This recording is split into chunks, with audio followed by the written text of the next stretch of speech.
A $2.5 trillion financial wave is quietly building beneath the American economy. Not in the stock market, not in crypto, not even in government debt. It's hiding inside credit. And if this trend continues, it could reshape who gets rich, who goes bankrupt, and who controls the future of America. Wall Street sees it, big banks see it, the average American doesn't, and that's exactly why it matters. In 2008, the world watched a credit bubble explode. Banks collapsed, markets crashed, trillions vanished. Everyone promised it would never happen again. But here's the uncomfortable truth. America didn't stop depending on credit. It became even more addicted to it. Today, a new credit wave worth roughly $2.5 trillion is moving through the financial system, and almost nobody is talking about it. The scary part? This isn't the type of credit most people understand.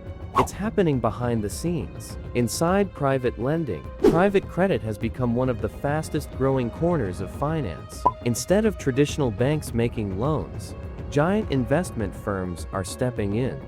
Names like Blackstone, Apollo Global Management, Ars Management, and KKR are lending hundreds of billions of dollars directly to companies. Why?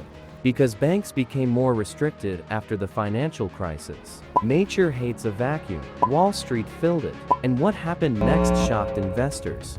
Private credit assets exploded from a niche market into a multi-trillion-dollar machine. A machine that now finances everything from software companies to healthcare businesses. But this is where things get scary. Many of these loans are being made during a period of elevated interest rates. Companies that borrowed cheaply a few years ago are suddenly facing much higher financing costs. Some can handle it, many can't. Imagine taking out a mortgage at 3%, then waking up and finding it costs nearly twice as much to maintain. That's the pressure many businesses are feeling right now. And almost nobody notices because the warning signs aren't flashing on CNBC every day.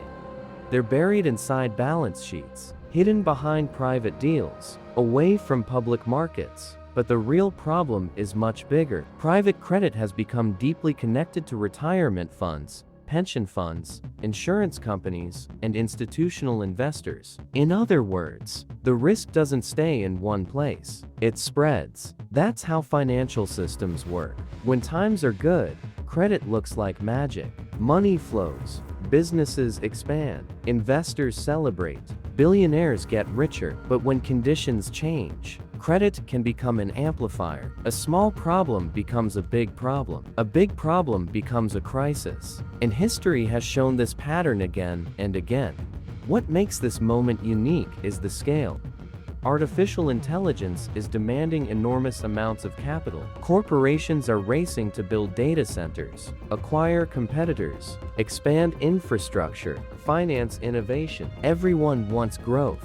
Everyone wants returns. And credit is fueling much of that race. But here's the hidden truth. The same force powering the boom could also magnify the bust. If economic growth slows, if defaults rise, if refinancing becomes harder, the pressure could move through the system far faster than most people expect. Not because the economy is collapsing overnight, but because leverage has a way of revealing weaknesses only after it's too late. This is billionaire psychology in action. When opportunities appear, the biggest players move aggressively. They don't wait. They position themselves before everyone else sees the trend. That's exactly what's happening now. The largest firms in the world are pouring money into private credit because they see enormous profit potential. And they may be right, but every financial opportunity comes with a shadow. Every boom creates new vulnerabilities, and every generation eventually discovers where the hidden risks were hiding. The question isn't whether this $2.5 trillion credit wave is powerful. It already is. The question is, what happens when the tide changes? Because when credit expands, fortunes are built. But when credit contracts, entire financial empires can disappear. And years from now, Americans may look back at this moment and realize something unsettling. The biggest financial story wasn't happening in the stock market. It was unfolding quietly, in a corner of finance almost nobody was watching.